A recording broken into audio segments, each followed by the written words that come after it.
grow up, I want to be an astronaut. When I get married, I'd like to have 2 children. My heart's desire is to see my daddy.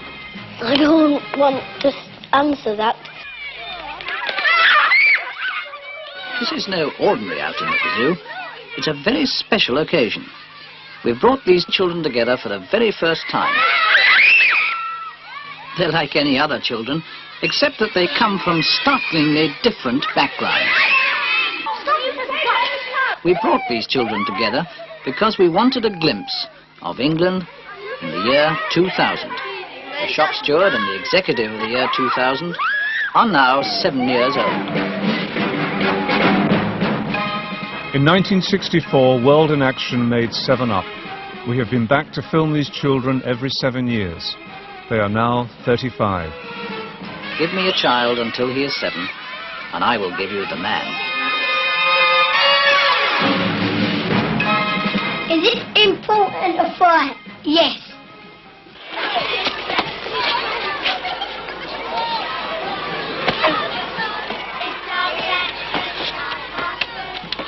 I want to be a jockey when I grow up. Yeah, I want to be a jockey when I grow up. At 14, Tony was already an apprentice at Tommy Gosling's racing stables in Epsom. He left school at 15.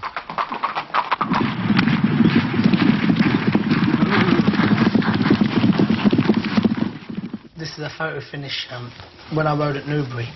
I'm the one with the white cap. I was beaten a length and half, a third, and I had a photo finish. So I took it out of the box and kept it as a souvenir.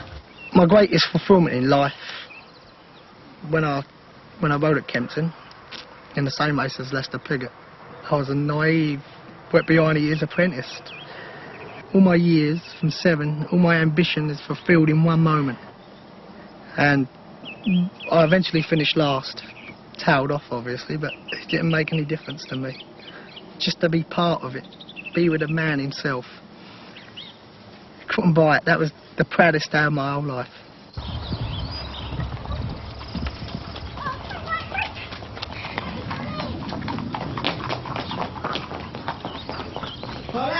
Tony's now 35. At weekends, he takes his girls to a stables, where the family keeps a couple of ponies. Hold on to him. Come here, hold that brush. Hold that brush. What's it mean to you when you see the girls on a horse? There are times you look back and you look at them and you see yourself in them all the time. Right, come here. When I was a kid, right, no one ever showed me how to ride an horse. I had to sort of go out and do it myself. No, don't trot, just walk him. I want you to walk round. Hold them reins nice and properly. When I see them riding, I sort of like, I taught them that. Or I see them doing this, I think, I'll show them another way. Then once they learn it, I sort of like pat them on their bum, sort of put them on automatic pilot, you know, and they're on their own. Well, that's what life's all about, isn't it?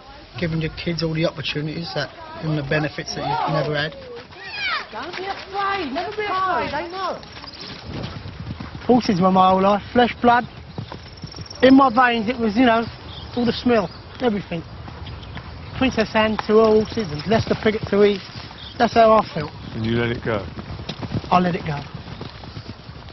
Sometimes on Saturday morning I go to the pictures. Sometimes with my friends and sometimes with him. You don't. I do. You don't. I don't ever see you. You go to different pictures. Have you got a girlfriend? Nope. Would you like to have a girlfriend? Nope. You understand 4Fs? Find them, feed them, and forget them. For the other F, I'll let you use your own discrimination. I mean, this one, I tried to do the 3Fs, but I couldn't forget her. I used to work in a pub just on a Friday nights, barmaiding. and then from there one night I went to a discotheque. He was in the pub earlier on, and that afterwards we went to a discotheque and Tony was down there. And from there, that was it. Couldn't get rid of him. We have our ups and downs, no more than anyone else. I think you've got to work at a marriage. I think all marriages go through stages. You can't stand each other. You go through, you know, I think, oh God, I hate him. I wish he'd get out. I do. And I'm sure he does about me. I've been in positions, you know, and it's hard to say in front of Debbie, but it's true. It's tempting. You take the bait. You know, I go on holiday once a year with the boys type of thing to Spain, Magaluf, and we have a golf holiday, all against Debbie's will. But it's true. And I get in situations out there that, you know, life is for living. And I come back, oh, I know what you've been doing out there. You've been meeting all them birds and whatever. And they look at you and as if to say, I know, but I don't want to know. That's how it is. Who's to say in another 10 years, me and him might have split up. Quite possible. You know, you don't know. If you were to break up, what do you think it would be over? I think it'd be the other party. It wouldn't be for the kids, because the kids is, they're everything. Without anything prior to that. Isn't it?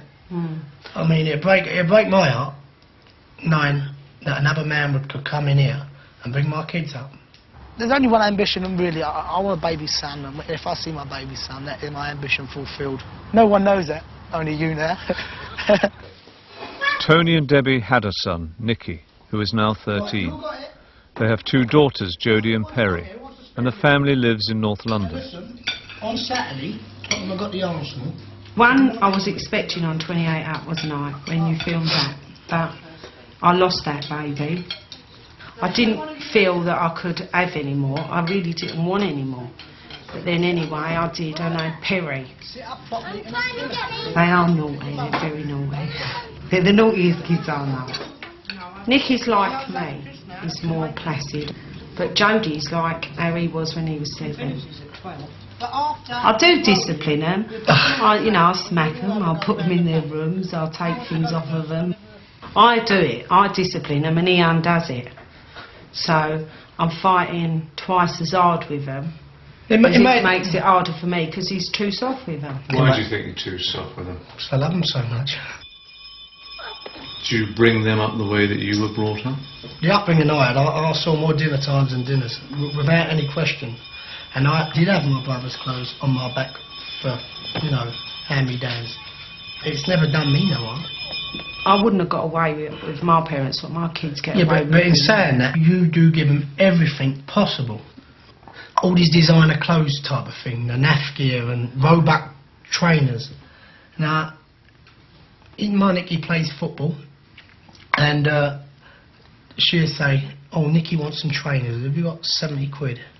So I'm like, what? £70 for a pair of trainers, hold on. There's a store round there, same quality trainers for 25 quid or something. She go, £25? Oh no, she'll say.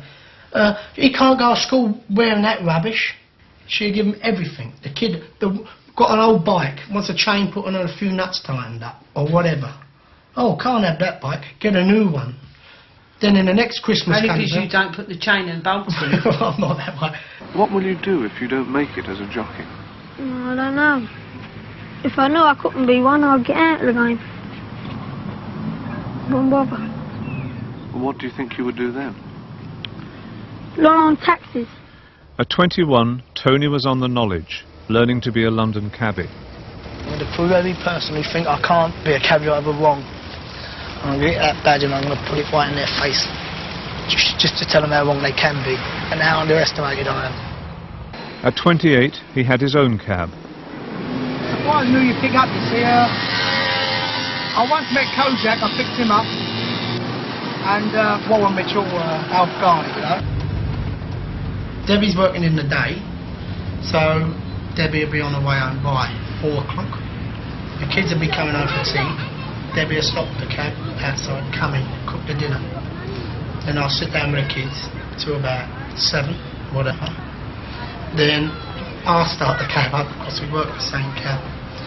And I'll go to work till about 1 until it goes again. She's got a great mind. She's done the knowledge, which is less than 2 years for a woman with 3 kids and the pressures running a family. That's remarkable. You get a lot of resentment still. from other cab drivers. Some of them, they just give you abuse. Some of them just sit there shaking their heads when they see you.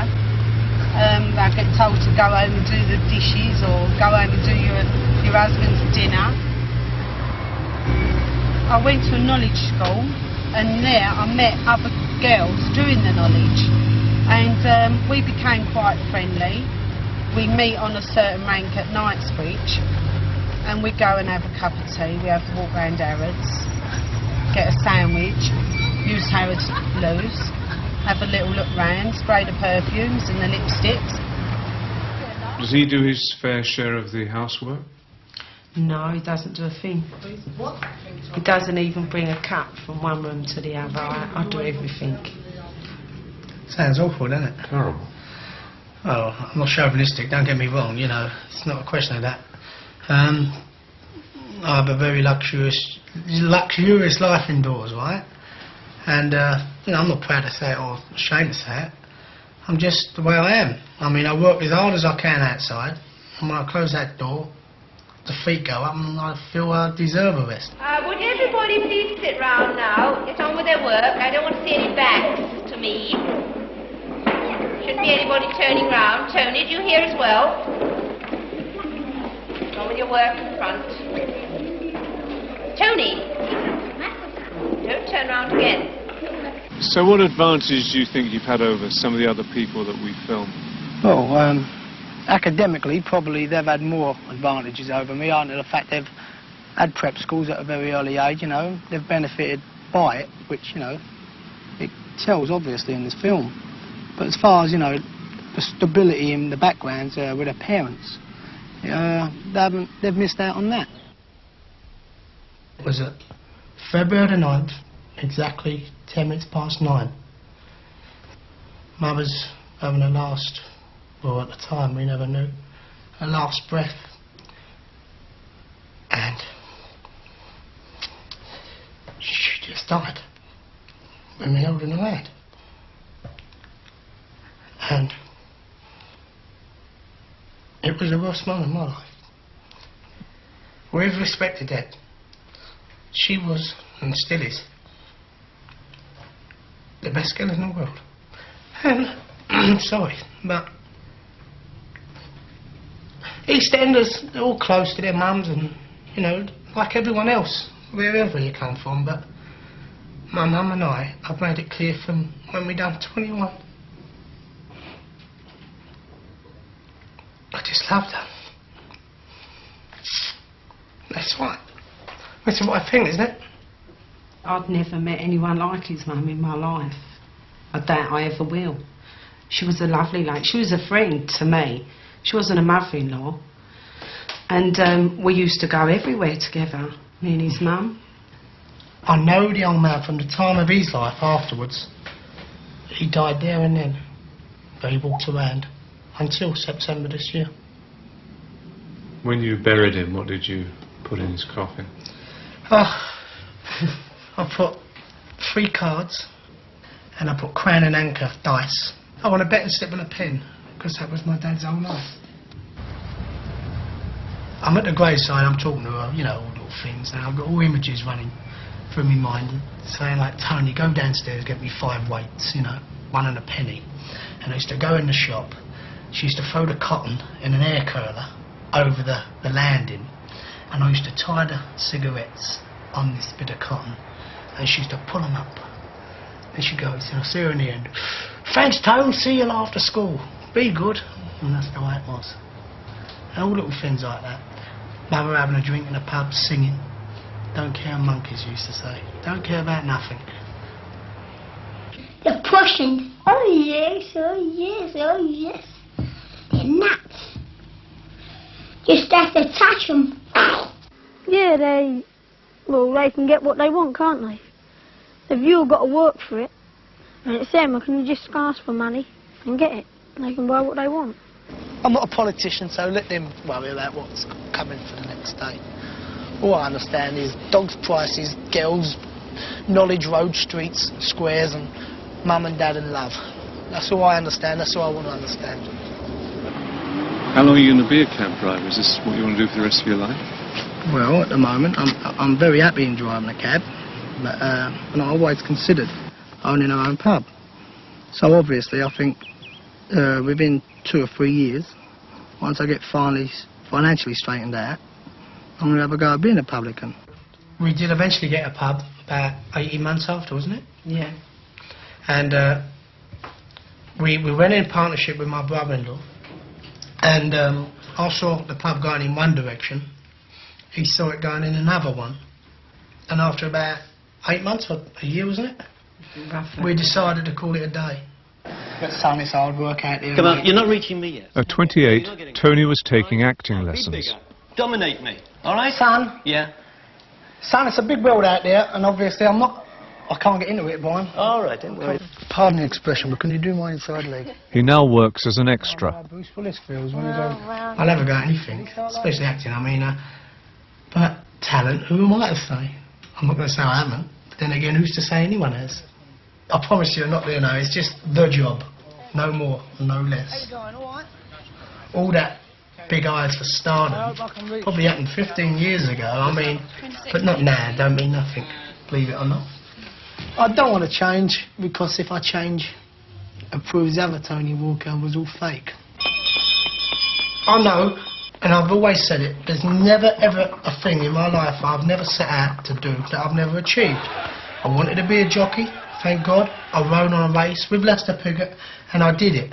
I wanted to be in the film game, I got in it, working with Steven Spielberg for 2 weeks on one of his films.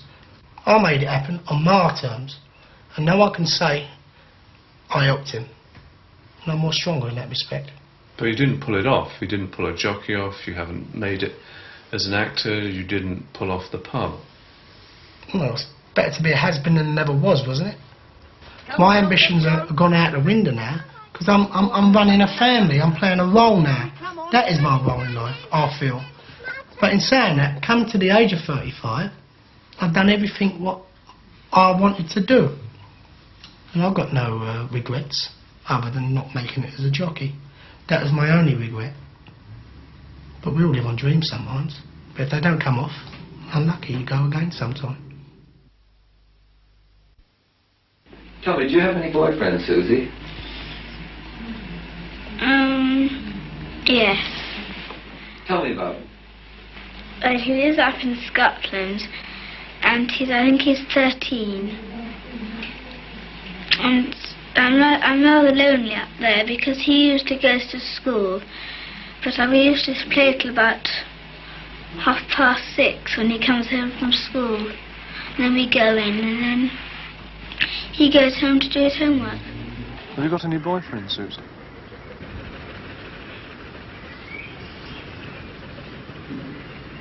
What is your attitude towards marriage for yourself?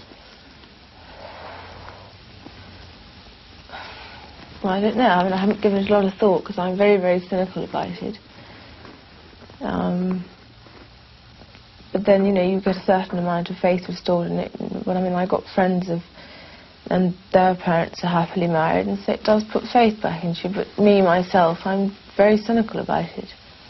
When I last saw you at 21, you were nervous, you were chain-smoking, you were uptight, and now you seem happy.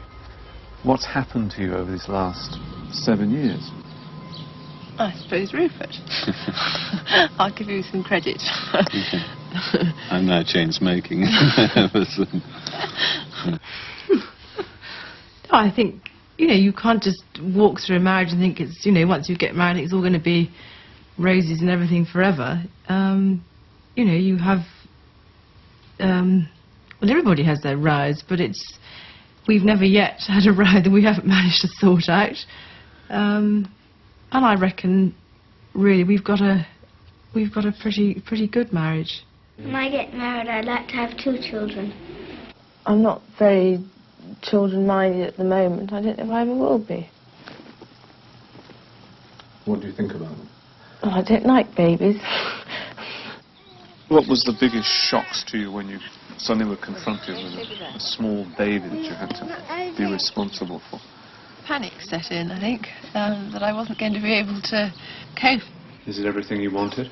For the moment, yes. I mean, I don't think I'll have any more, for the reason that I've will get pleasure out of these two, but I can't see me going on and on and on. Mummy? Yeah?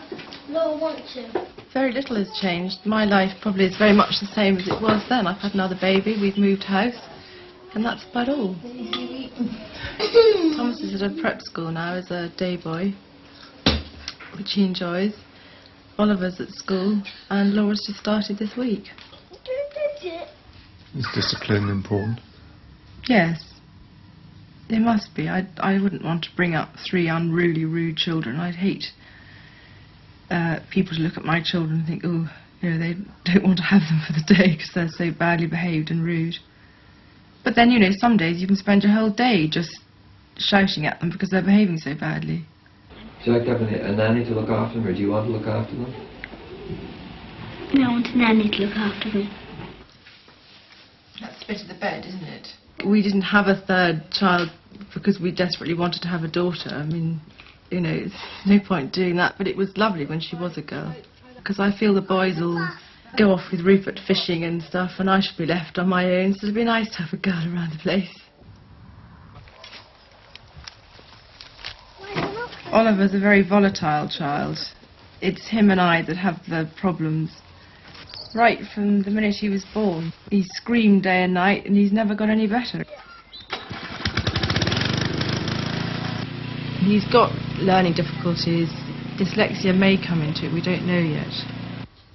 I think he would benefit from being at a school where he can cope better. As a teenager, Susie spent her holidays on her father's estate in Scotland. What sort of things do you do? Ride, swim, play tennis, ping pong. I might play croquet. Something like that. What about the social life? What's that? Garden pasture? Yeah. It's quite fun. I came to London when I left school after Paris. And at the moment I could never live in the country. I'm happy down here. I mean, the country's nice for 4 days to go for long, healthy walks, but I mean, I could never live up there now. This is a wonderful atmosphere to bring up children. Do you think in some way it might be too secluded and safe for them? It could be. That's something that slightly frightens me, that it is. It's a very costed life they have here, and they've got to hit the world at some point. I just hope that I can help them cope with it. It is the most carefree time of your life. I'm not saying for all children. Well, I mean, obviously any child going through their parents splitting up age 14 was a very vulnerable age, and it does cut you up, but you know, you get over it. It's not, I mean, there was no point in them staying together for me, because it was worse. I mean, the rise, and it's worse. If 2 people can't live together, there's no point in making yourself. I hope by Rupert and I giving them a close family unit, that they'll keep their heads and won't feel that they're slightly lost like I did. Where I wasted time was in my late teens, and I think at that stage I didn't care. I just let those years go, really. I drifted. And it's too late now to look back. When I leave the school, I'm down for Heathfield and Southaven Manor. And then maybe I may want to go to a university, but I don't know which one yet. I like to do maybe short-time typing or something like that. I left school when I was 16, went to Paris, went to secretarial college and got a job. What made you decide to leave school and go to Paris? I just wasn't interested in school and just wanted to get away. I was a partner in quite a big law firm, and I resigned from that and set up my own company. I tend to specialise in refurbishing old buildings and converting them into offices. Well, if Rupert's still got his property company in this present economic climate, I'd like to get more involved with that. It was a very difficult time when Rupert was deciding to leave. He's got a lot of responsibilities with all of us, and it's not easy just starting off on your own. Do you ever worry that the roof might fall in and you'll be out of this and whatever? Yes, I mean, it crosses my mind, and this last year it's quite, it's crossed my mind quite hard that we might, we could lose this if things don't pick up. When she was 28, Susie's father had just died. It's very hard to describe to somebody how you just take the loss. It is terribly hard, and even now I still can't believe my father's not here. It's still sinking in, I think. The death of one of your close family is probably something you don't ever get over, and it's a different kind of problem than anything else. Tell me about your mum. She was diagnosed before Christmas as having lung cancer. But she's strong, she's tough, and hopefully she'll pull her way out of it. She's just had a horrendous operation. She's still in hospital now, in a lot of pain. You see someone in pain like that, it's, especially someone that you love and care for, it's very hard. Somehow I think when you're faced with it, you just find inner strength. I think you think beforehand something awful, you can't cope with it, but somehow when it's there, you just get on. Someone somehow gives you some inner strength to cope with it. What do you think about making this programme? I just think it's just ridiculous. I don't see any point in doing it. The first year or two after 28 Up came up, I'd meet people, or people in shops would ask me whether I was the girl that did the programme. And that's quite hard, because it's churning up all happy memories, sad memories, and it all comes flooding back, and parts of it I'd rather forget, and it's all there for people to see. And although most people are quite nice about it, you get the odd one who's fairly rude, and I just think they're lucky they only didn't have to have it done to them.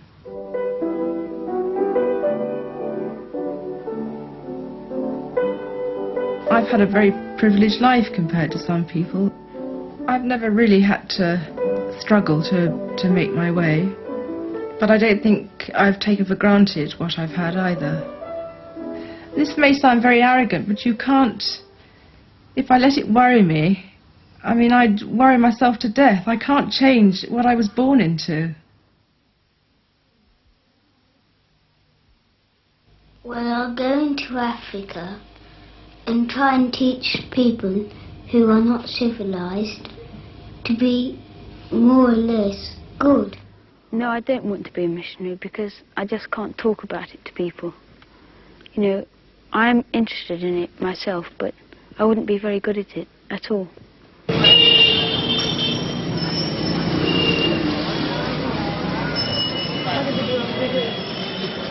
So is this your missionary dream come true? Well, not exactly. I'm a teacher now in London, and I've had the opportunity to come here for a term, and it just so happens the school I am in has great links with this part of the world. I've come here to find out about the background of many of the boys that I teach back in London.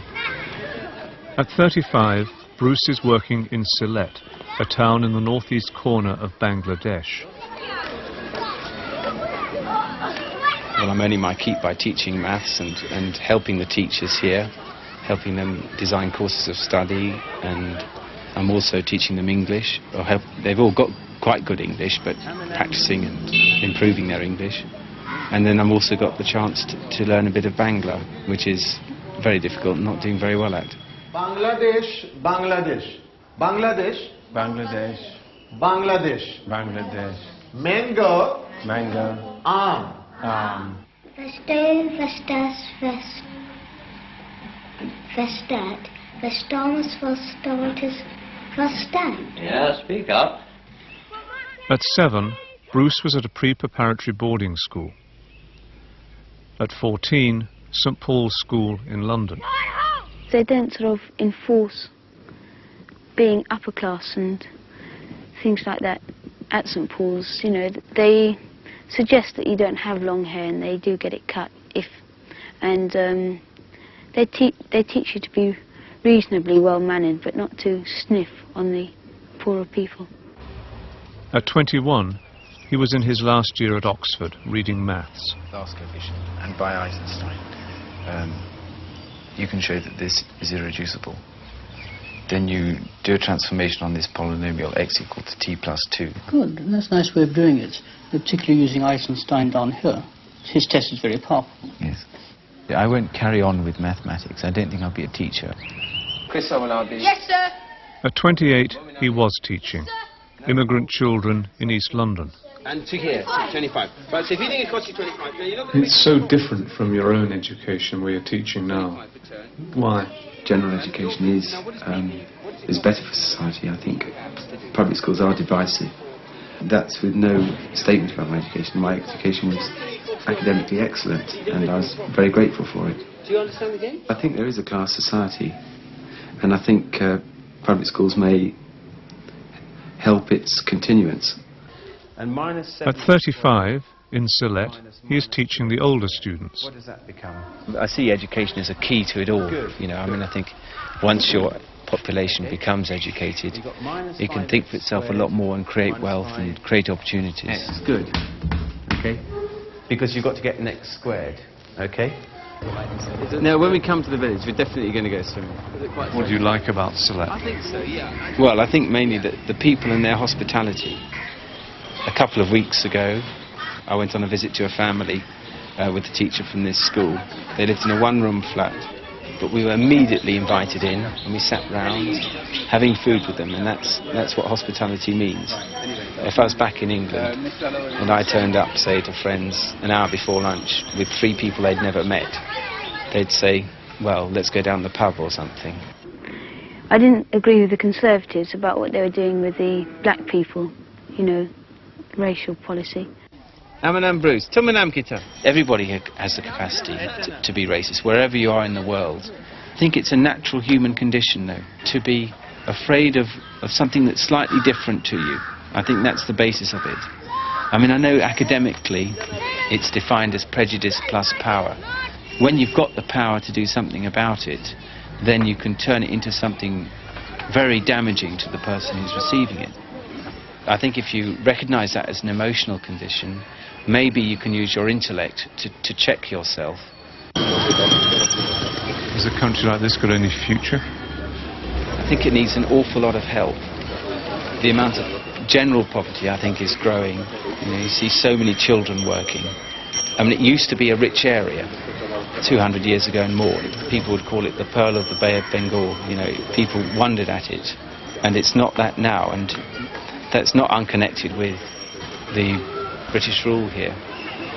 Basically, we don't care that many countries are incredibly poor. We simply don't care. I mean, we do raise money for charity and so on, which is excellent, but it's just simply not good enough at the end of the day.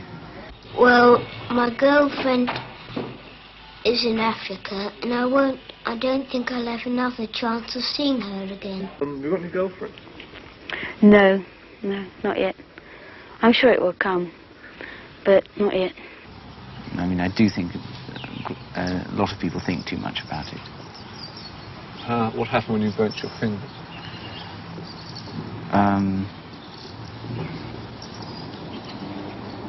I'd rather not talk about it, really. Well, no, but I don't really mean that. I mean, I don't mean that I don't want to talk about it. Just that I need quite a long time to think about it, really. I think I would very much like to become involved in a family, my own family for a start. That's a need that I feel I ought to fulfil and would like to fulfil and would do it well. Yes, I haven't got married or whatever. And I suppose, you know, that would have been something which I hoped had happened. You know, I suppose lots of reasons, really. I don't suppose I've met the right person. Okay. Well, about 10 minutes. I mean, you just read out an article. Okay. I'm still a bit shy and awkward. Still have a bit of growing up to do sometimes. I think I'm a little bit immature sometimes. I can have quite sort of teenage-like crushes on people. And I can see myself sort of falling into it. And know exactly what's happening, but sort of unable to do anything about it. I've had affairs. Sometimes they've ended quite naturally with goodwill on both sides. Maybe I just haven't met the right person. Well, you're getting on a bit. Are you getting worried? Well, not particularly. I mean, I'm always optimistic. I mean, who knows who I might meet tomorrow, but I think that's the trouble with reserve. You're not rejected, but you never know what might have been. But I'm getting better, you know, year by year.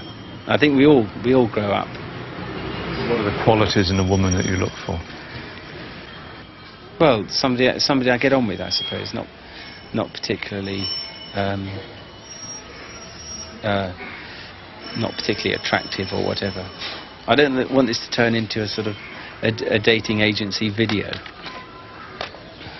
My heart's desire is to see my daddy, who's 6,000 miles away. We died about 3 years ago. I mean, he was 72. I mean, we did drift apart because he was in Rhodesia, Zimbabwe, as it now is. He did come back to England and retire, and I did used to go up to Yorkshire and see him, not as often as I should have done. I mean, I'm sure he had a fond feeling for me, and I'd like to have returned that in some way. Did you miss him? Well, I'd like to have been able to miss him, and I'd like to have got closer to be able to miss him. You know, I regret that chance of not getting closer at that time.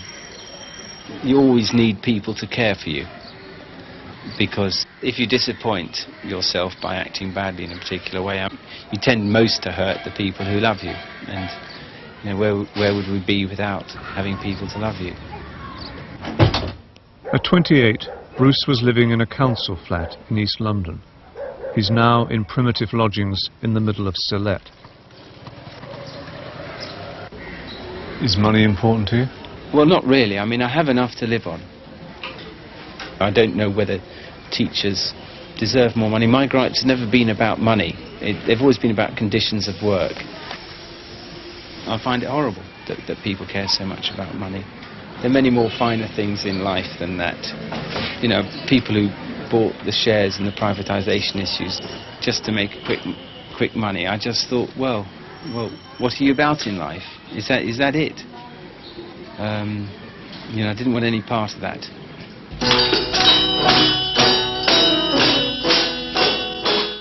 And this film is about opportunity. Do you think you made the most of your opportunities? My opportunity was to do what I wanted and what I found fulfilling. And I had a great variety because of my background, yes. I've made the most of my opportunity because I found something to do that I find rewarding. And that was my opportunity.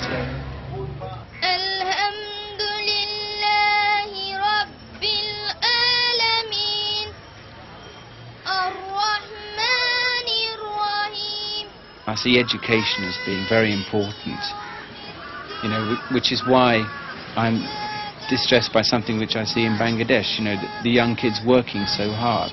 They need to bring the money in for their family. You know, I'd say, well, education is a right. The more they learn, the more choices they have in life. Life should be a rich experience. If we did all love Jeffrey and we all want to marry him, yeah, I think I know the one that he likes best, and that's her.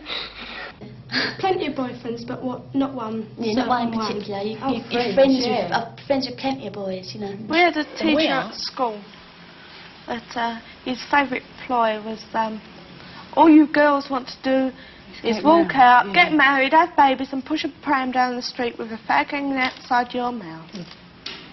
Women are expanding into so many different areas now that it must be getting easier. And I mean, I could still be working now and have a family if I wanted to. The number of people in my situation, not single parents as such, but divorced single parents, is unbelievable. And the people of my mum's generation, it's still rare, very rare. I mean, for my mum to have contemplated leaving my dad was far. I mean, I don't even know what she would have done. That's right. Yeah, because she never dreamed of working until the youngest one went to school. So I couldn't imagine where she would have gone or what she would have done. We haven't got that problem. If a relationship is not working, then it's acceptable in society to bail out. Well, I know he is her and he loves her. I don't. I love him.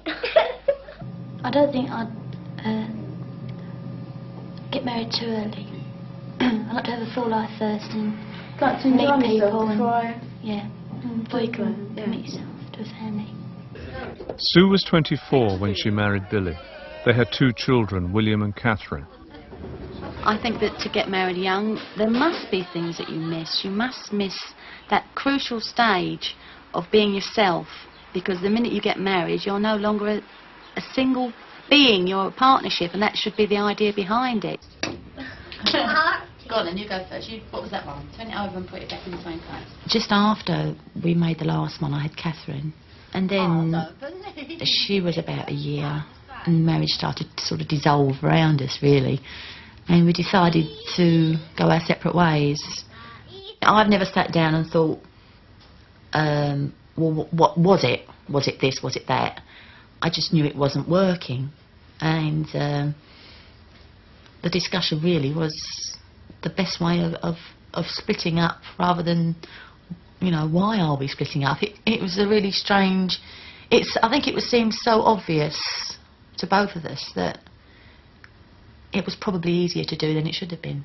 I have a regular one night a week when I can go out.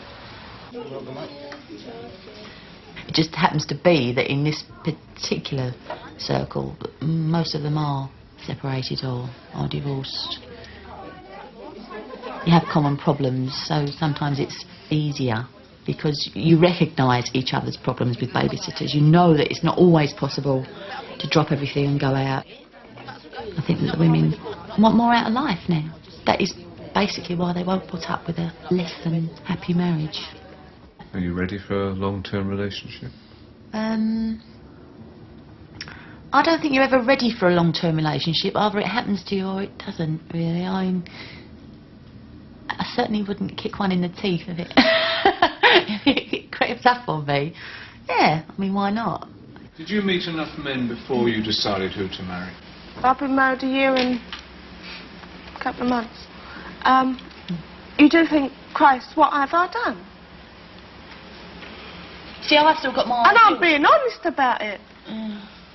And Russ thinks the same. You think, at times, you think, Christ, what have I done? Lynn married Russ at 19. He works for the post office. They have 2 daughters, Sarah and Emma. I'm very much geared to the family unit. I mean, us all, we do things together all the time. I mean, there are times when Russ and I, obviously, we like to leave it all behind and go out just the 2 of us. Now, as the girls are getting older, we've actually started to take them with us. I'll say, oh, we haven't done very much, but when you look back, we have. It might only just be playing games or going swimming or going for a walk. We're doing it together. If you think that getting married, as far as we're concerned, is a case of going to work, coming home, cook tea for hubby, going to bed, getting up, going to work, you're totally mistaken. Jackie married Mick when she was 19. I'm not sure I would recommend it. I think but again, you're generalising. I mean, if I would say on average, 19 is probably too young. We decided ourselves, I mean, just between the 2 of us, we knew it wasn't going any further. We both knew, I think, that at the end of the day we would be happier leading our own lives. Whether that involved other people, you know, was to be seen. But no, it was, I mean, you've got to bear in mind we had no children to worry about. So really, the only people that were getting hurt by us was us. If I could, I would have 2 girls and 2 boys. Yes, right. And what about you, Jackie? My mum, because she got 5 girls, she had 7 years bad luck. That's why she's got 5 girls. I'd like to be able to have a happy family. I mean, I know that's not possible to be happy all the time, but as much of the time that was possible. Go through there, that's the nursery. Got any plans? Oh, do me a favour. At 21, Jackie had moved into a new house. By the time she was 28, she had decided not to have children. Basically, I would say because I'm far too selfish. I enjoy doing what I want, when I want and how I want, and certainly at the moment I can't see any way around that. It's not to say that that's a forever decision. Oh, and this one on. Here we go. Oh yeah. Had a brief but very sweet relationship, the result of which was Charlie. Cool, blimey, Charlie, you're supposed to clean your teeth, not eating the brush. It's the best thing that could have happened to me. Yeah. And I would never have believed I could have enjoyed a child as much as I enjoy him. I actually sat down and sort of thought about, should I have him or not. I thought about what I was going to do if I did have him, how I was going to keep him. But it comes back to the same old story, the family. Yeah. Oh, nice. Oh, look. My father's only comment to me was, it is your decision. You tell me what you want to do, and then we'll take it from there. And they've totally rallied around me. Anybody that wanted to know just got told I was pregnant. I wasn't with the father. End of story. Charlie gonna have one? People that know me know the full story, and that's all that matters to me. And Charlie will when he gets older. No, I certainly don't want to roll. Don't give him nothing like that. When I got married, the primary reason was because I wanted to have a child. The two, to me, went together. Why did you have a child out of a marriage that wasn't working? Because I wanted to have more than one child. It was the thing about being an only child myself. I was always jealous of other children that had brothers and sisters when I was growing up. And I didn't want to have more than one child with two different fathers. I think that brother and sister should have the same mother and the same father. That is my ideal. I would hate to think it was tough on the kids. William used to say, why isn't Daddy living here anymore? And I would say to him, well, you know how you and Catherine argue and get on each other's nerves? Well, I said, that's how Daddy and I are. We just find that we're happier if we're not living in the same house. I'm going to work in Woolworths. At 21, Lynn was working in a mobile library in Tower Hamlets in East London. Yes, not stamped yours. Sleeping Beauty. Teaching children the beauty of books and watching their faces as books unfold to them is just fantastic. To work with children of that age, you've got to love them. And I love children. The last 10 years of government have actually, in my opinion, brought this country much, much further downhill. We have lost an awful lot of our National Health Service, an awful lot of our education system. I'm actually on the governing body of 2 schools. And I want the best for those kids. That the system can provide. And if the system's not good enough, then we better the system. What would you do if you had lots of money about, me, £2? I would buy myself a new nice house, you know. One that's all nice and comfy. Do you get depressed by money problems? No, why? Why should you? If you can manage on what you've got. Get depressed over money. It's so easy to.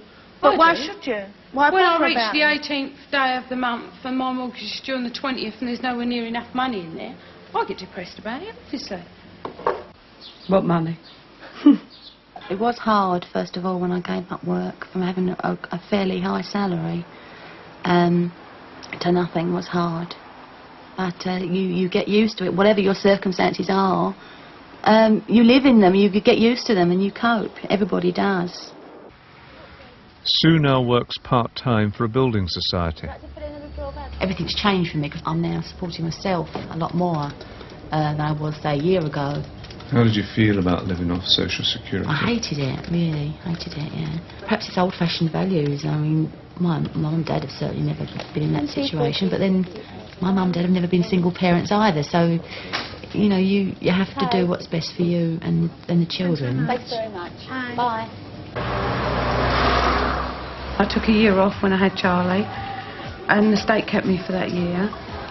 But I went back to work and although, to be honest, by the time I pay everything out, I'm not actually that much better off, but I feel better. You take it from there. Can I get through this week or can I get through this month? You know, can I get Charlie the things he needs? But somewhere along the line, you get the money you need for whatever you need. And as it goes at the moment, we're working and we're trying to keep our families as best we can.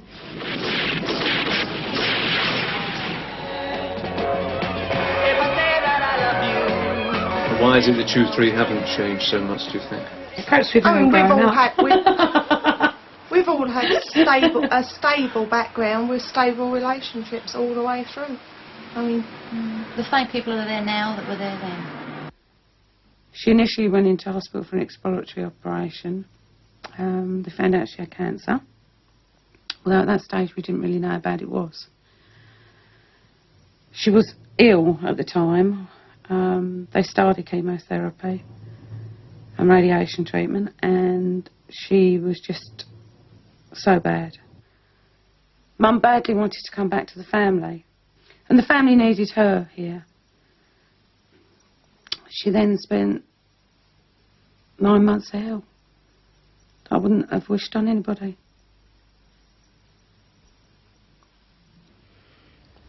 She sat down on the settee and she died. Just like that. And we were up in Norfolk with my in-laws at the time. So all we got was a phone call from Dad to say that Mum had died. And how did you deal with it? I'm still dealing with it now.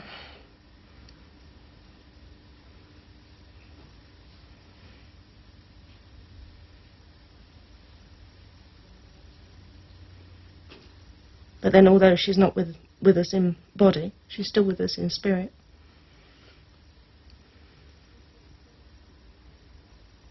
She was a great friend to me as well as a mum. Probably the best friend I'll ever have.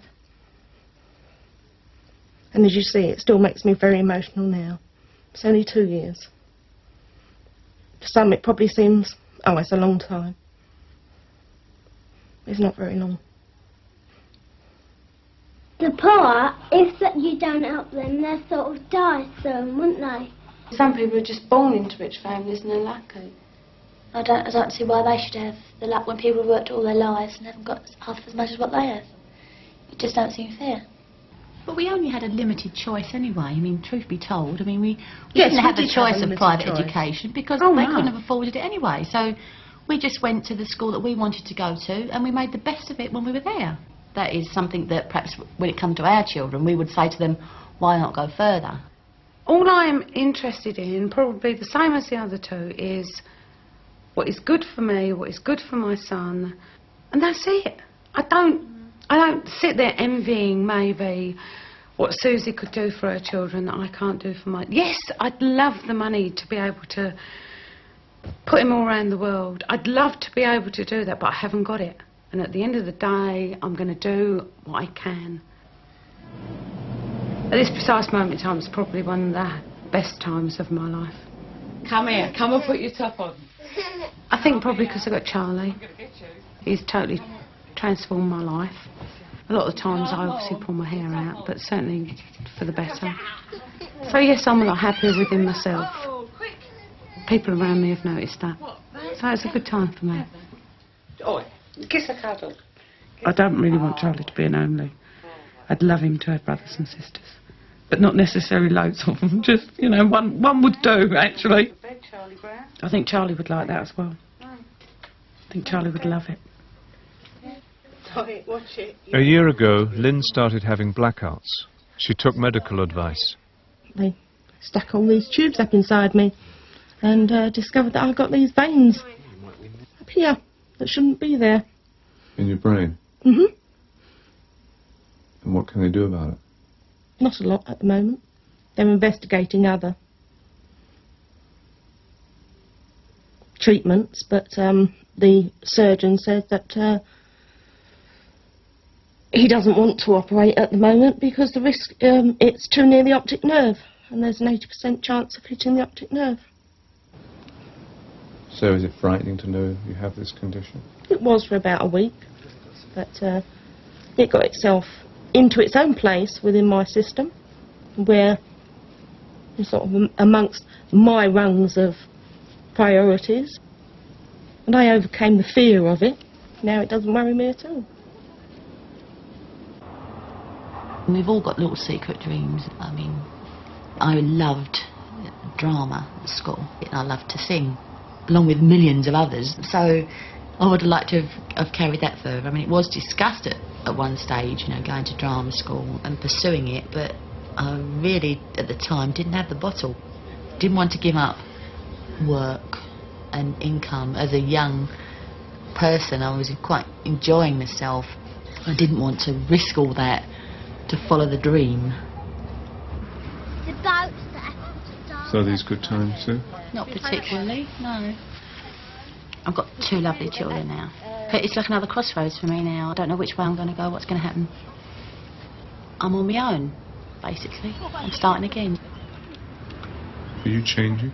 I'm just growing up. I don't think you ever stop growing up. The circumstances are changing, so I'm just adapting.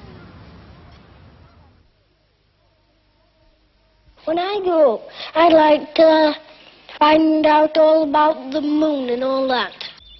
At 7, Nick, a farmer's son, was at a one-room village school in the Yorkshire Dales. And I said I was interested in physics and chemistry. Well, I'm not going to do that here. At 14, he was going to a Yorkshire boarding school, and at 21 was reading physics at Oxford. So what career are you going to pursue? It depends whether I'll be good enough to do what I want to really do. I would like, if I can, to do research. The gas in these experiments is at a temperature comparable with that of the sun, whereas in a power reactor it would be maybe 10 times the temperature of the sun. At 28, he had moved to America and was doing nuclear research at the University of Wisconsin. So how's it going, Rich? Tell me about the current drive. Okay, well, you're all looking at this thing expectantly, so maybe I better say something about it. The first one is basically saying that the rate of change of crystal momentum, it's ddt of this quantity h bar k, that is equal to the Lorentz force. He is now an associate professor at the university. Is Madison a friendly place? Yeah, very friendly. It's a fairly small little community, and you get deer and things running through here, so it's kind of nice. You know, you notice if you walk into a shop here, or a store as they would call it, people are much more polite to you than they are in England. And it's not, you know, it's not just a matter of being obsequious. They just try and be reasonably friendly and smile at you. Do you have a girlfriend? I don't want to answer that. I don't answer those kind of questions. I thought that one would come up because when I was doing the other one, somebody said, "What do you think about girls?" And I said, "I don't answer questions like that." Is that the reason you're asking it? Yeah, I thought so. The best answer would be to say that I don't answer questions like that, but I mean, you know, it was what I said when I was 7, and it's still the most sensible, but I mean, what about them? Nick was only 17 when I first met him, and I knew he was a nice person. I found him very attractive, and he uses his intelligence in his relationship with me, which is very important. She felt that she wasn't portrayed at all like she is, and that she felt foolish as a result of it all. You know, she was really taken by surprise by how she came over, and she really wasn't sure why she came over that way, but she was very unhappy with everybody involved, and so she just didn't want to be in that position again. Is she difficult? At times, yes. Whenever we have an argument, she does have a tendency to explode, I suppose. To get really miserable about it, and not... We've only been married 4 years. Anything could happen. We could easily drift apart. There are so many pressures on people. People saw the last film and thought, this marriage isn't going to work, this marriage isn't going to last. Did you get that response? Well, it's actually such a mystery to me what they thought they were talking about that I really just don't relate to it at all. I just don't know why they said that. I mean, the sorts of things that you were seeing, it was us trying to be very honest about it. And that may have been the place in 28 where we probably were working hardest about really describing what things were like, instead of, I was just saying, I sometimes just am very dull and neutral and don't show too much of myself. Well, in that, I think we were just trying to be really upfront and say, this is what it's like, and we're working very hard at it, and hopefully it'll work out. If that sounds to somebody like it's in jeopardy, well, that's their problem. The big issue for us at the moment is how are we going to manage to have kids and run 2 careers. No, but in those early formative years, would you be happy for your children to be brought up by Jackie and Jackie not be able to give them the full attention? Well, it's not. I mean, that's putting it in a rather strange way. Yes, I mean, I want. Not just me. This is an area I pay lip service to the idea of equal shares on this as well. And it remains to be seen whether I would actually live up to my intention. Yeah, there are several things I think to be said here. That I don't want to be the person left behind while Nick flies in and shares an adult life with his children at college and working. I want to be there too. Nick and Jackie now have a 1-year-old son, Adam. On the subject of Adam, I enjoy doing this for the most part, but I don't want the sins of the father to be visited on the son in this case, so we've sort of decided that we want to keep him out of this to some extent, or well, to some extent, essentially altogether. When I grow up, I'd like to find out all about the moon and all that. Where did you get all this brain power? All this brain power? I don't know. This is one that we were quite proud of. Glow discharges between a couple of metal plates where there's an ionized gas in between, and so we had... I suppose I am very ambitious in terms of trying to get my research to go forward. I'm also trying to train students so that they can actually acquire some useful skills and can go out and just be really useful contributors themselves and push back the frontiers of what we're capable of doing. They'd like to come out for a holiday in the country when I'd like to have a holiday in the town. No, I've been to Leeds a couple of times, and I haven't been to Manchester. I went to London with the other when you did the first programme, but that's the only time I've been. In my position, I don't feel that I'm letting England down, because I don't think that England particularly wanted me there doing what I was doing. So how can I feel that I'm betraying a country when it doesn't want me to do what it's trained me to do? Do you get lonely here? You just tend to get stuck into your everyday routine and you don't think about it. But when you call home, then you realize how far away you are. And now it seems acute because both our families are getting older. Even if you think in terms of seeing them once every 2 years, that's not so many you're thinking times, only about 10 times. And that's awful. When you think in those terms, you realize you really are in exile. Do you miss England? An awful lot, yeah. My parents managed to get over here a couple of times in the last 2 years, and Andrew, my middle brother, was here about 2 years ago, so that's pretty good going in a way that they got over here. Christopher is the brother who is deaf, as you know, and his language skills are getting better, but he certainly didn't get a flying start from the educational system that he went through, so, he really is still getting to the point where, you can't, well, he can't hear essentially at all, so you can't really have a conversation with him on the phone, but he'll get on the phone and he'll tell you a bunch of stuff and you can understand most of it, so that's really nice. Was it painful for you?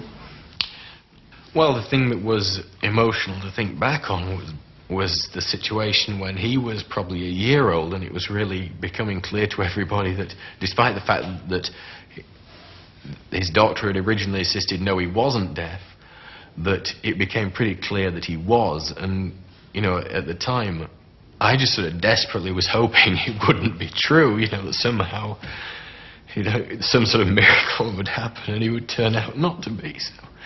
But then I told myself, well, if he weren't, then he wouldn't be the same person, and it would be wishing that the person didn't exist. So, that wasn't the appropriate way to think about it.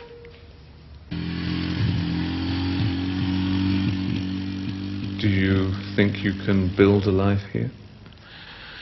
Well, one is trying to, but it is very difficult being in a place where you're a long way away from all your background and you don't have any sort of support network, it really does mean you have to fend for yourself. You know, you keep thinking you're really being called on to show pioneer spirit every now and again, it seems.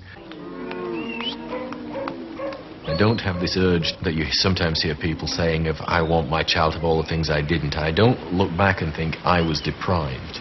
There were things that I had in a certain sense as a child, which were not material things that I had, but situations I was in and experiences that most children wouldn't have.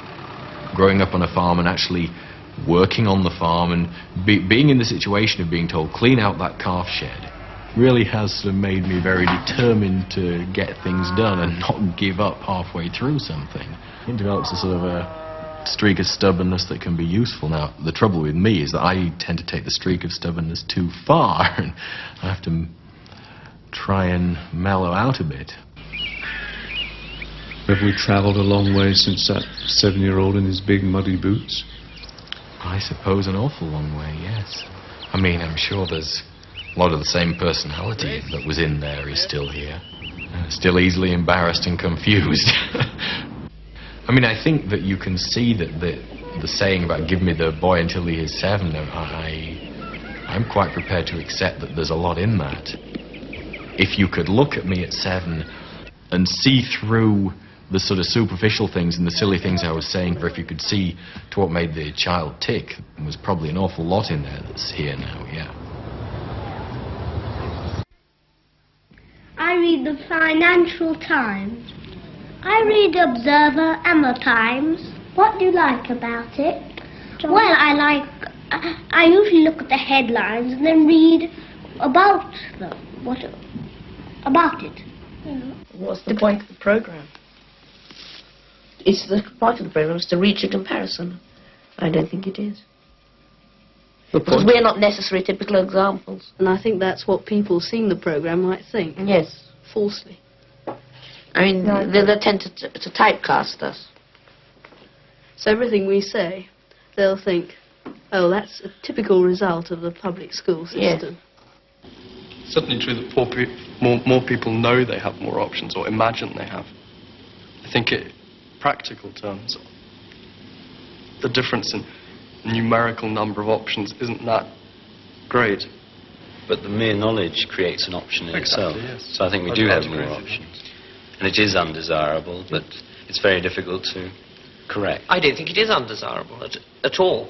I think what's undesirable is people who have had options don't make advantage, take best advantage of them. When I leave the school, I'm going to College Court. And then I will be going to Westminster boarding school if I pass the exam.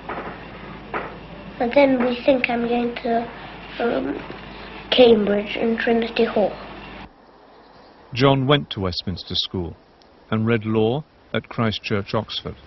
I do believe parents have a right to educate their children as they think fit.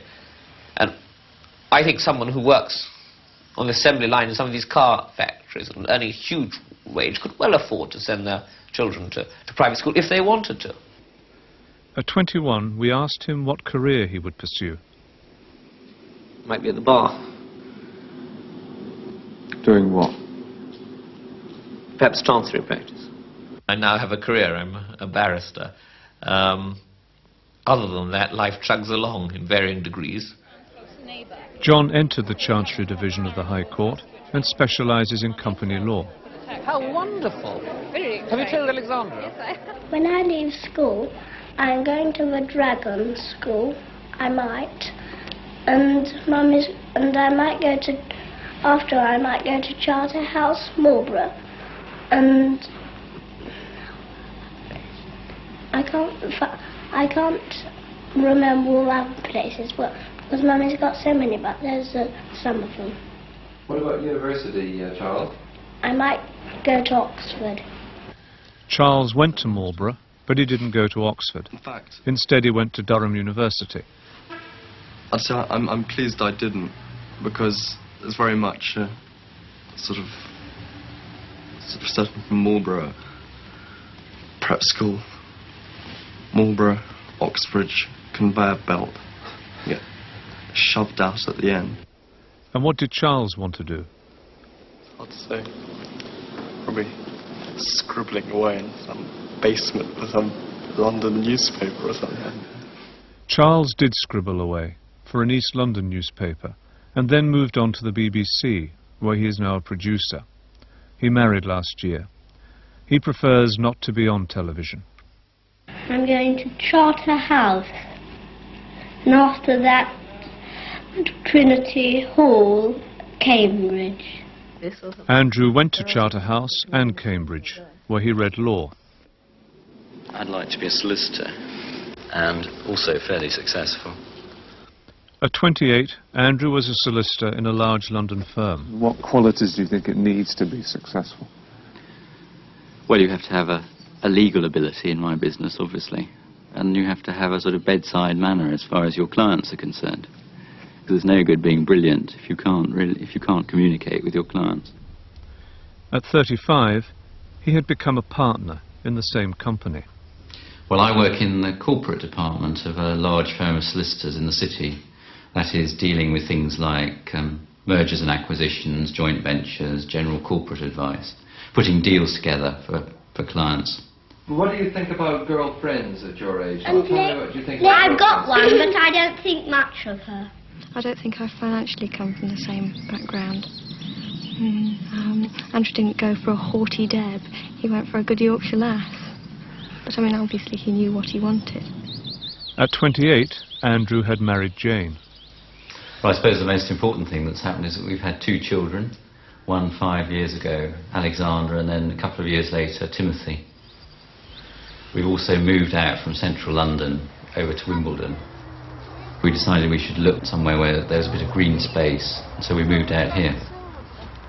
What was the biggest surprise about having children? That our ideas bring them up maybe not necessarily always coincide with each other's. When I see the children playing together now, I realise how much fun they have together, and it's probably what I miss perhaps as being an only child. When boys go around with girls, they don't pay attention to what they're doing. For instance, my grandmother had an accident because a boyfriend was kissing his girlfriend in the street. Well, the most important thing is that I've got married. He married Claire, the daughter of a former ambassador to Bulgaria. Recently, I think this charity, Friends of Bulgaria, is something that's very important in my life. I became involved in all this to channel aid to Bulgaria. It is a great pleasure to welcome you all here tonight on behalf of Friends of Bulgaria. My mother, in fact, is from Bulgaria, and that explains why, for me, Bulgaria is an especially important place. We decided for our inaugural event that it would be a good idea to have a concert. And as I'm a barrister, I'd hoped I'd be able to get access to one of the halls of the Inns of Courts because they are very magnificent buildings. It is coincidental that we met, but it's obvious that the Balkan connection was a strong mutual interest. I think it's not a bad idea to pay for schools, because if we didn't, schools would be so nasty and crowded. Yes. So do I think so. Yes. And the people in the schools wouldn't, and the man in charge of the school would get very angry because he wouldn't be able to pay all the masters if he didn't get any money. At 7, the boys are singing Waltzing Matilda in Latin at their exclusive private school in London. And education is very important. And you can never be sure of leaving your children any worldly goods, but at least you can be sure that once you've given them a good education, that's something that no one can take away.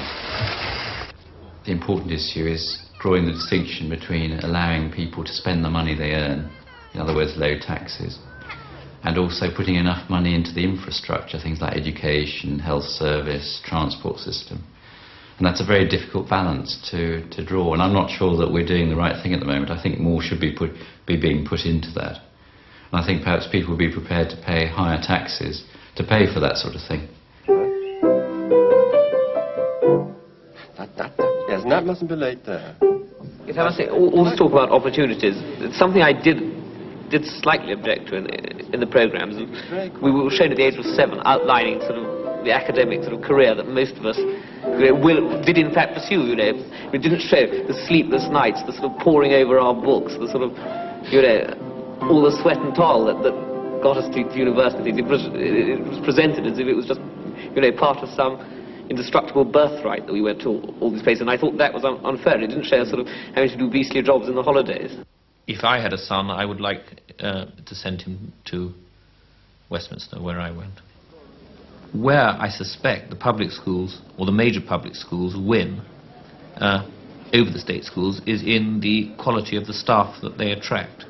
I mean, certainly at my school, the teachers were absolutely first-rate. But on the other hand, we had very little in the way of facilities and computers and language laboratories that are taken for granted in many state schools. And I think when people talk about more resources, they often mean more money being spent on these things, which in a sense are inessentials, and less money is being spent on what really matters, which is the quality of the teachers. Rich children always make fun of poor children, I think. But the acquisition of sacks and sacks of money is not something that I set much importance by. I'm not money-minded, I would say, in that sense. On the other hand, it would be hypocritical to pretend that a lot of the things that I take for granted and my lifestyle is dependent on having a fair amount of money. But I can't say that the acquisition of more money is one of my main aims in life. We now have a house in the country which takes up a lot of our time and energies, and I seem to spend an awful lot of my time gardening furiously, trying to tame the wilderness that we inherited there. I'd have laughed if 10 years ago you'd have told me that I would spend most of my time digging herbaceous borders and things, but that's what I seem to do, and I enjoy it.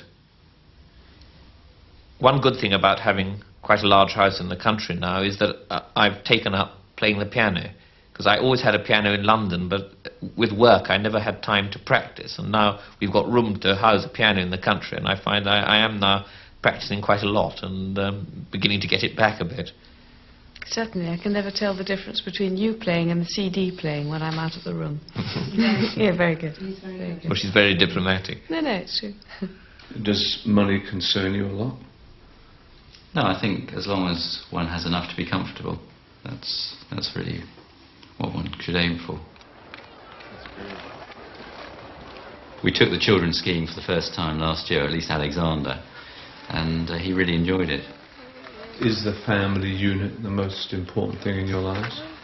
More than your own ambition? Or? I'm not sure I have any ambition as such now. I mean, just to progress with my work and so on. I think ambition probably changes once you've got children. Your outlook on life is no longer the same as it was before, and you can still have ambitions in the fact that you want to be successful in your work, but the end result is that if you're successful in your work, then you can enjoy your success with your children, and hopefully with your wife as well. I think the more you've had out of the country, the more privileges you're born with, the greater your duty is. I still feel, as I did when I was 21, that it's important for people who have had advantages to try and put as much back and to help others less fortunate than themselves, if they can. In England, as we all know, there's a perpetual debate about the National Health Service being starved of resources. But people who go on about the government butchering the National Health Service, I think should come over to Bulgaria to see what being kept short of necessary supplies and funds really does mean. But what we're doing is going around delivering drugs, firstly, that we've managed to purchase with monies so far raised by our appeal, and also at the same time trying to find out what it is that they really need, so we can be sure that we're getting the right things through to the right destinations. We've been told that in some places it's impossible to do even operations, albeit they have the operating theatres and they have excellent doctors, for want of simple anaesthetics. In other places, For instance, the children's home at Vidrare, they're even lacking such simple things as soap and detergent.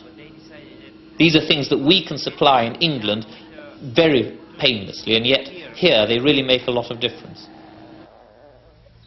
The Bulgaria that I have known coming back with John has been a much more varied country, and it has been very enriching to travel around the country with John and to have the extra dimension of John having investigated to a great degree his family tree down through many generations and many centuries. Second along there, my great-great-grandfather, who was the first Prime Minister of Bulgaria when the country was liberated from the Turks in 1879.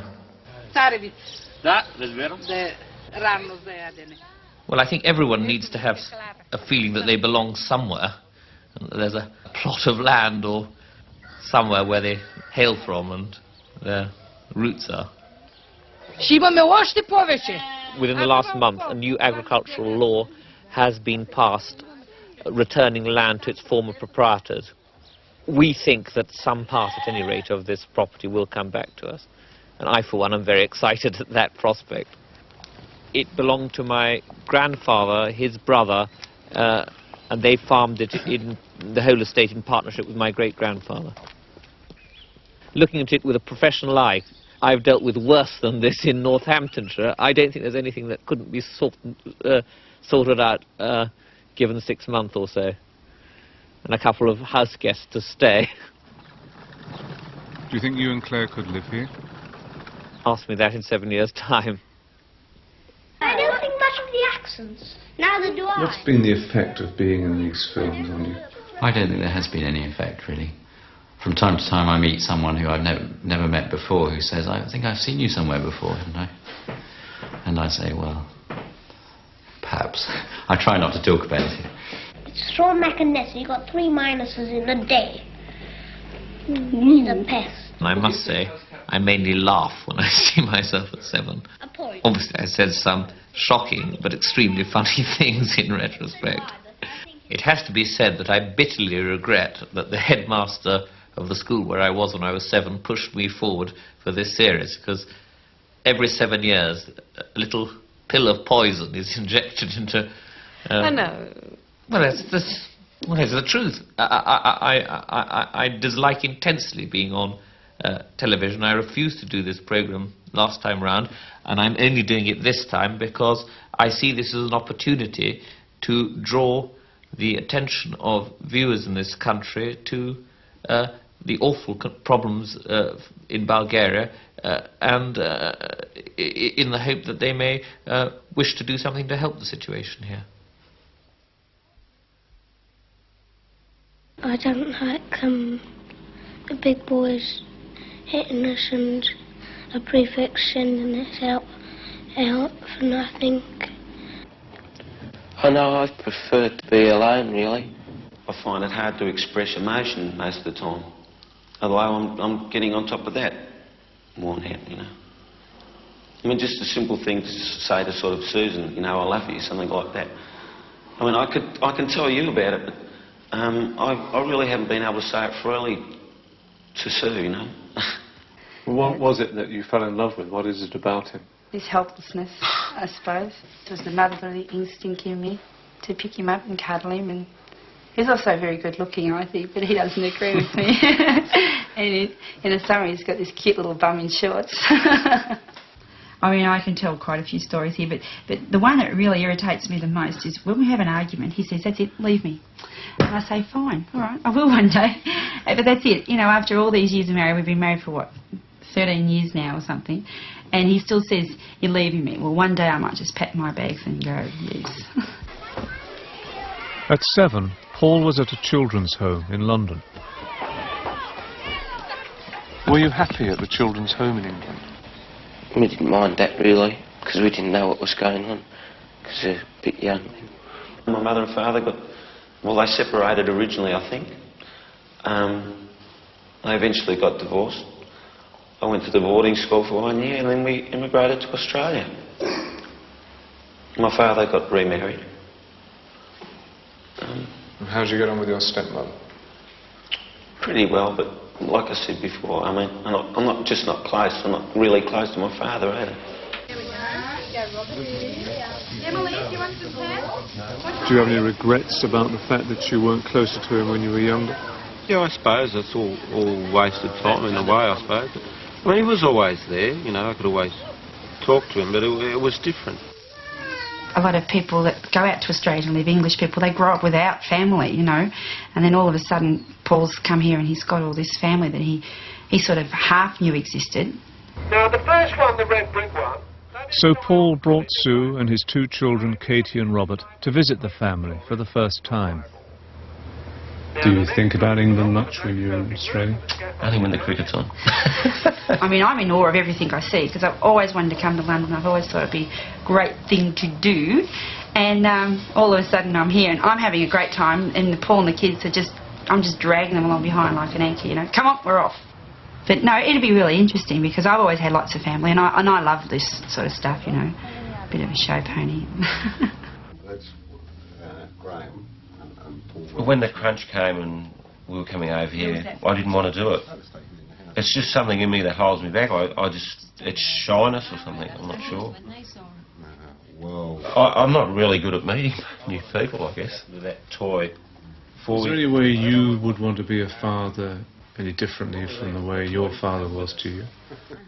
I'd like to be more contact close, actual physical contact close, because my dad and I are exactly the same like that. You know, if we hug, it's unusual. When we had Katie, when she was born, he said to me, "Oh, I'm glad I've got a daughter." He said, "When I'm an old man, at least she'll come up and she'll be able to give me a kiss and a cuddle." Do you like to get married, Paul? Tell me why not. I don't like, say you had a wife, they say you had to eat what they cooked you, and say I don't like greens, well I don't, and say she said you have to eat what you give, so I don't like greens, say she gives me greens, and that's it. Yeah, divorce was something new to me. I think of what Paul's been through. I mean, Paul doesn't say it's very bad, but I wouldn't like that for my children. What keeps this marriage together? Learn to keep your mouth quiet at times. I don't know. Tolerance, I think, really. I mean, we don't stew it. We have arguments, big arguments, like anyone else. But we have spoken about this before. We don't seem to stew over it for any length of time now. We can be unbelievable together, you know, like biting each other's heads off. But we don't. I mean, it would never go to the next day. This is one thing that the show's done to us, is that it makes you analyse things a bit more. You know, like maybe if the show hadn't been here, we may have split up, because you think, well, we can see what we were like a long time ago, and it brings it back to you. You think, well, you know, we have this then. Often a lot of people grow apart and they can't see what they had originally.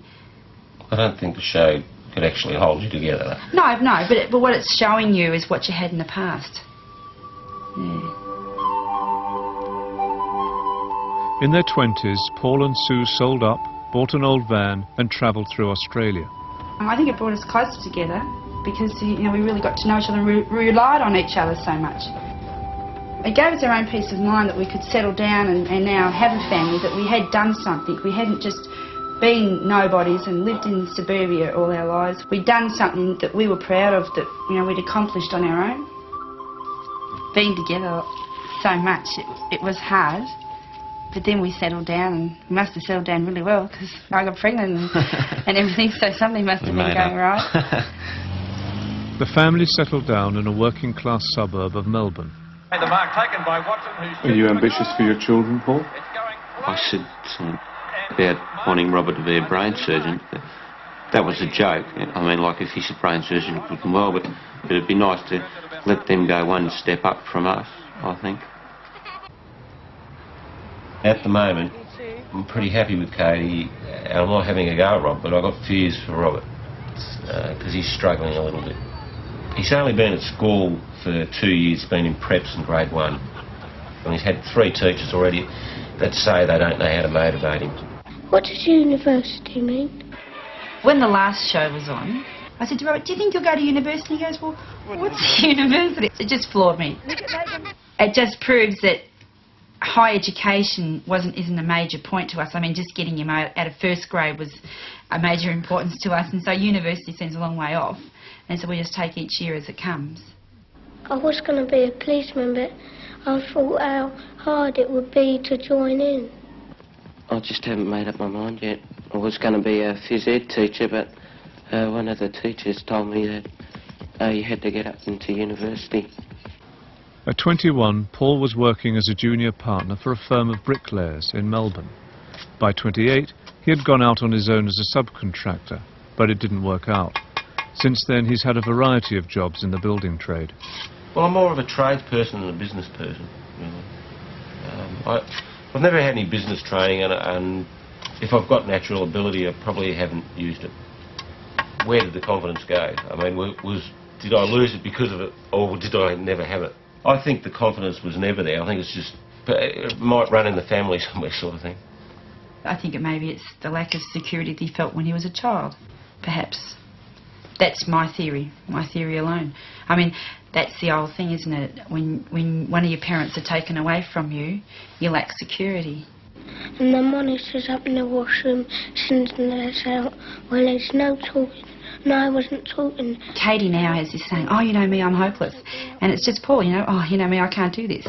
And it's sort of like this defeatist attitude type of thing. But, oh, I don't know, I just ignore it and just go along my merry way, I suppose. He has got better. I think as you get older, maturer, confidence does come to a point. I really went through a stage, it might seem stupid because it's only a bricklayer, like I failed. But something happened with that job, and I started to look at what we had and think, well, what do you want out of life? What's so bad about what we got?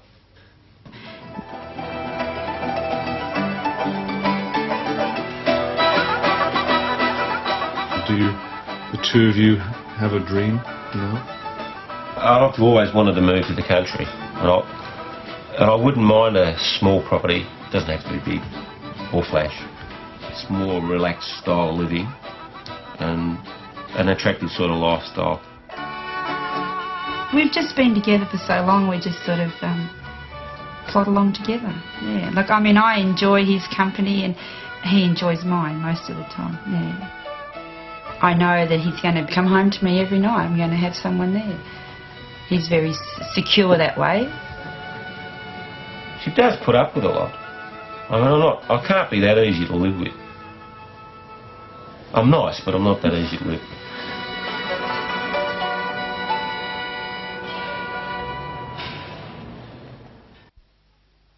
Well, we pretend we've got swords, and we make the noises of the swords fighting, and when somebody stabs us, we go, ah! I think if you're healthy and have good friends, you can get on perfectly well. But everybody would like to be rich. I came to London and I contacted an agency for squatters, and they were able to give me the address of somebody who was able to help people who were looking for accommodation in the London area. But you've kicked against the stability that's... I don't think I ever had any stability, to be quite honest. I can't think of any time in my life when I ever did. I don't think I've been kicking against anything. I think I've been kicking in mid-air the whole of my life. I've been moving about a bit between different places, really. I'm a bit unsettled, but I'm very shortly moving to live in digs. At 28, Neil was roaming around Britain. We found him on the west coast of Scotland. If the state didn't give us any money, it would probably just mean crime. And I'm glad I don't have to steal to keep myself alive. If the money runs out, well, then for a few days there's nowhere to go to. And that's all you can do. I simply have to find the warmest shed I can find. At 35, he's living in a council flat in the Shetland Islands. The nice thing about here is that you can cut yourself off when you want, because there are people living around, but they're pretty quiet people. It's an environment which sustains me. It's one in which I can survive. I still feel my real place is in the world of, or the world where people are doing what the majority of people do. And the reason I don't feel safe is because I think I'm getting more and more used to this lifestyle, which eventually I shall have to give up. How do you manage for money these days? Social Security, still. I wish it wasn't, but I'm afraid it is. Well, I've no desire to be putting the taxes up and drawing money off people who've earned it themselves. But that's the way it is. Well, I'm going to take people to the country and sometimes take them to the seaside, and I'll have a big loud speaker in the motor coach and tell them whereabouts we are and what we're going to do and what the name of the road is and all about that. Neil was brought up in a Liverpool suburb, went to a local comprehensive school and Aberdeen University. He dropped out after a term and at 21 was working on a building site in London. At 28, he was homeless. How do people regard you here? Well, I'm still known as an eccentric, as I have been since about the age of 16 or so. Do the days seem long for you? They can do.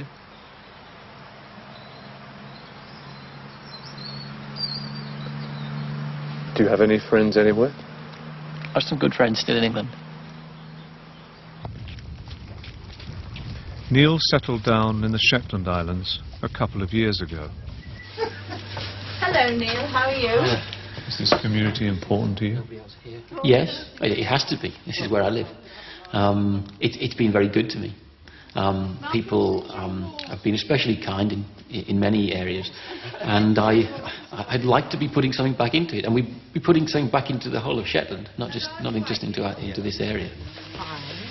I'll take 2 pints of milk, please. There we are, Neil. And how's the pantomime then? Not so bad. Oh, that's good. No traumas? It's not on my part, but there's a few people could do with learning their lines a bit better. But you're all right. Well, I shouldn't speak too soon. When I grow up, I want to be an astronaut. But if I can't be an astronaut, I think I'll be a coach driver. This is probably linked up with the fact now I want to travel. I mean, my thoughts haven't really changed differently. So I definitely would like to be a coach driver now. I suppose yes, well, I would like to be somebody in a position of importance. I've always thought this. But I don't think I'm the right sort of person to carry the responsibility for whatever it is. I always thought, well, I'd love to be, possibly even love to be in politics or something like this. But I suppose that I'd probably find that just as tedious as all the other jobs I've done. So. All the things I always thought I could do. I could give lectures on erudite subjects that I'd read all about, or I could work in the theatre, perhaps lighting or directing a show. And is all that lost to you? Does seem to be, yes.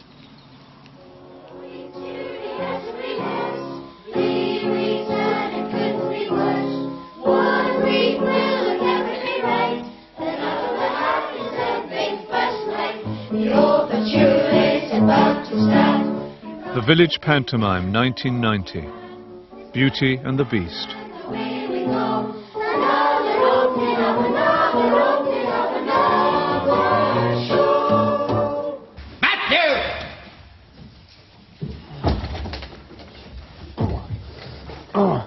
Matthew! Your house, sir, is needing maybe some repairs. I think the attendance at last year's pantomime on the Saturday night was the biggest crowd of West of Shetland folk I've ever seen in one place. And, you know, we're pleased with that, and we think they enjoyed it.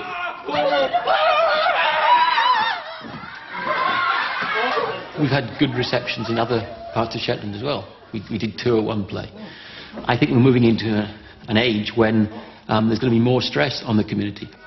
When bigger policies are fairly set, are fairly predictable, and the emphasis is going to fall on local organisation.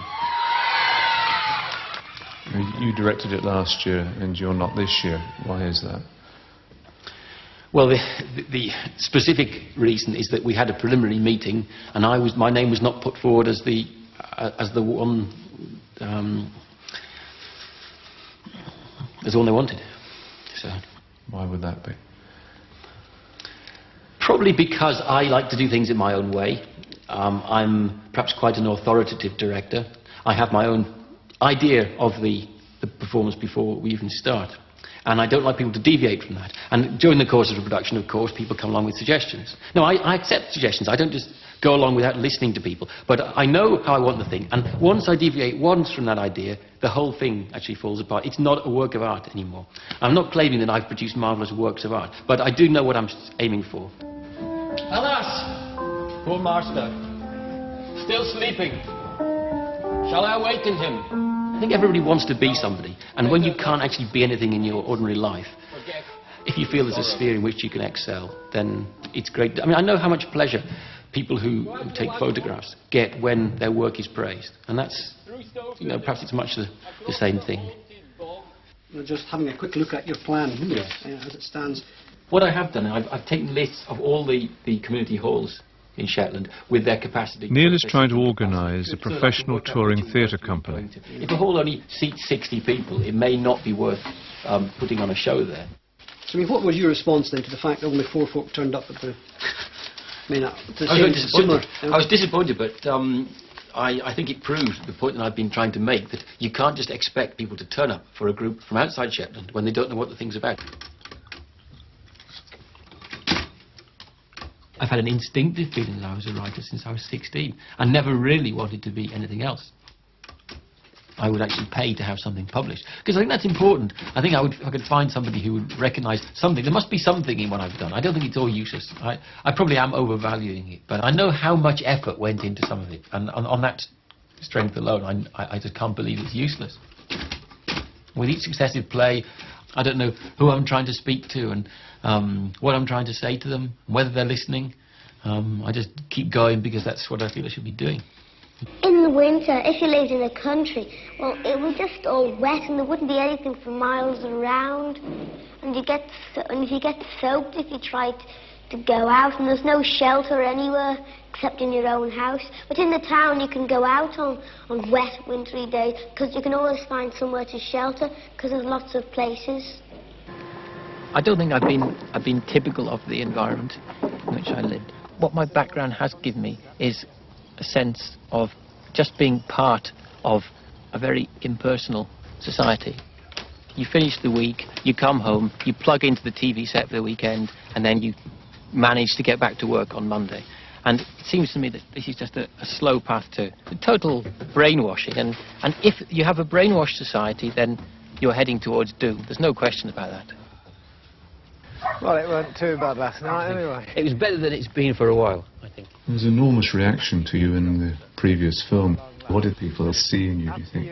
It seemed that I was representing some kind of successful escapism, or somebody who'd managed to be totally himself, hadn't given in to pressure of society to conform. And people flooded me with letters, and people seemed to think I could solve their personal problems. And I was quite frightened because I knew I couldn't. But what really bothered me was people seemed to see something in me that I hadn't been aware of myself. All I was aware of was that I didn't have anywhere to go, I had nothing to do, I had no money. I felt let down by quite a lot of people. I didn't think my life was a success, but suddenly everybody seemed to think so. But the most nagging thing was that whatever, even if 1 million people had written to me, it wouldn't have made any difference in my own situation. When I get married, I don't want to have any children because they are always doing naughty things and making the whole house untidy. I always told myself that I would never have children. Why? Because children inherit something from their parents. And even if my wife were the most high-spirited and ordinary and normal of people, the child would still stand a very fair chance of being not totally full of happiness, because of what he or she will have inherited from me. Have you given up on women? Well, how shall we say? Oh, all but, you know. I mean, there's always, every unmarried man, and I suppose every unmarried woman hopes for somebody who will actually come along to change their life. But the practical reality is, the chances of my finding somebody who would put up with me in my integrity are few. So, what would you look for in a woman? Well, I might look for various things, but what's probably more important is what somebody would look for in me. I can't offer reliability. I mean, I think most women looking for a husband or a steady man want somebody who is reliable in some way or other. Well, I cannot offer that, because I don't know what I'm going to be like from one day to the other, and it would be foolish me pretending that, you know, that I could offer something like that. I can offer sincerity. I can offer compassion, willingness to do my part, to put my wife's interest as high as my own. No doubt I'm sure these are important, but I cannot say, look, you know, in 10 years' time, I'll still be bringing a wage in, especially if I don't start in that situation. You know. Do you worry about your sanity? Other people sometimes worry about it. Like who?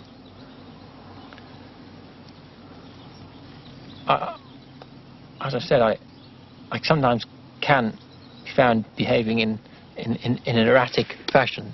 I sometimes get very frustrated, very angry, for no apparent reason, for a reason which won't be apparent to other people around me. It's happened from time to time. Are you getting better or worse, do you think, your state? I don't think there's any significant change in the sort of... I said I haven't been so depressed since I've been in Shetland. I suppose my basic personality is not a lot different. Are you having any medical treatment for your mood changes? And your... No, I haven't for many years, because I wouldn't like to be dependent upon man-made substances for the cure. Do you ever think you're going mad? Oh, I don't think it, I know it. Well, because we're not allowed to use the word mad. But, you know, I think most people are mad here, really. But then I think it's a mad world. I think. I mean, I remember working in London 12 years ago, and just walking through the city, and they were digging up the drains, and there were cranes knocking down buildings, and there were cars trying to get down impossible narrow alleys and having to reverse out again, and policemen doing all kinds of things. And I thought, this world is just mad. You know, this world is just mad. Yes, I'd say I believed in God. Are you religious? Well, I go to church with my parents on Sundays. I don't know even now whether I do believe in God or not. I've thought an awful lot about it, actually, and I still don't know. But still, this was absolutely certain. If one was to survive in the world, one had to believe in God. And how's he been treating you? Well, I said to somebody last week that I preferred the Old Testament to the New Testament, because in the Old Testament, God is very unpredictable. And that's, I think, how I've seen him in my life. Sometimes very benevolent, sometimes seemingly needlessly unkind. Well, after I tried every remedy one could possibly think of for my personality disorders, I thought, well, I'm going to trust God because other people have done so, seemingly with positive results. I can't say the moment I trusted God, my life was fine. And I can't say all the time that I think I found the answer. But I can say with some certainty that once I started believing that there is actually a God who has something of a design for the world, who is working in a certain way in the world. After that, some things became clear to me. I really can't say much more than that. Coloured people really don't like them very much. No, it sounds like ghostly coloured people. Do you think of a purple person with red eyes, and yellow feet, and you can't really think about what they really look like. I find it hard to believe that I was ever like that, but there's the evidence. And probably when I was 7, I just lived in a wonderful world where everything was sensation and dumb. I could be happy like this, and I could be miserable next minute. I don't have a yearning for any past time in my life. Perhaps in my subconscious I recall a time when everything was a lot happier. My teens were terribly unhappy years. If we come back in 7 years, how would you like us to find you? In a job from which I was getting satisfaction, married, probably with children, with a good salary, enough to as I said before, to be able to live fairly comfortably, and with friends whom I could contact when I wanted to. So do you think you have failed?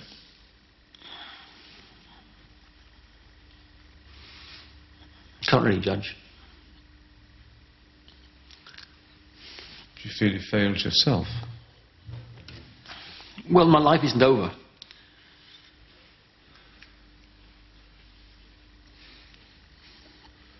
Can you think what you'd like to be doing in the year 2000? I can think of all kinds of things I'd like to be doing. The real question is what am I likely to be doing?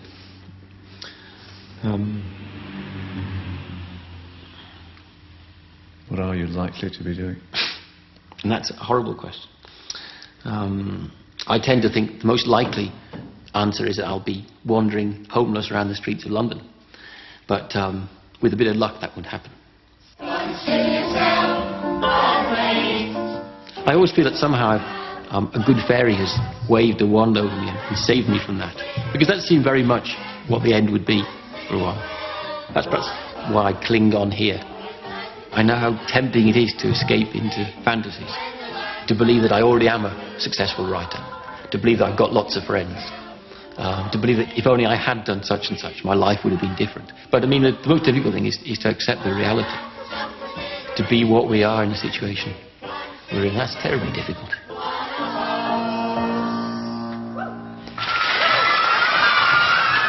Who lost their trousers? The second time that happened. Again? No, not intentionally. No, last year my moustache fell off. A beard.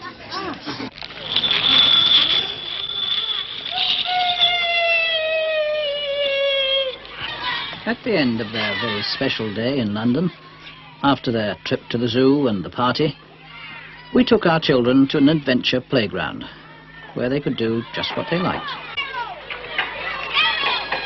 Those from the children's home set about building a house.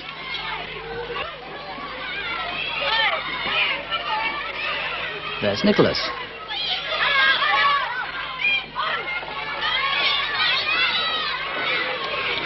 And Tim.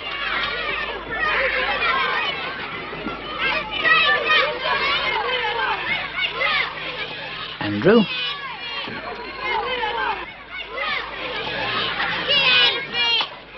And Bruce.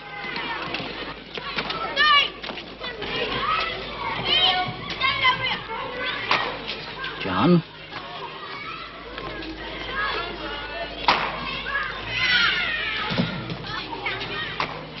Susie.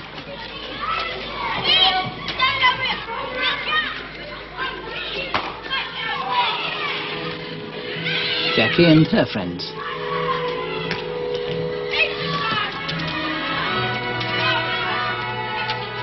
Give me a child until he is 7, and I will give you the man.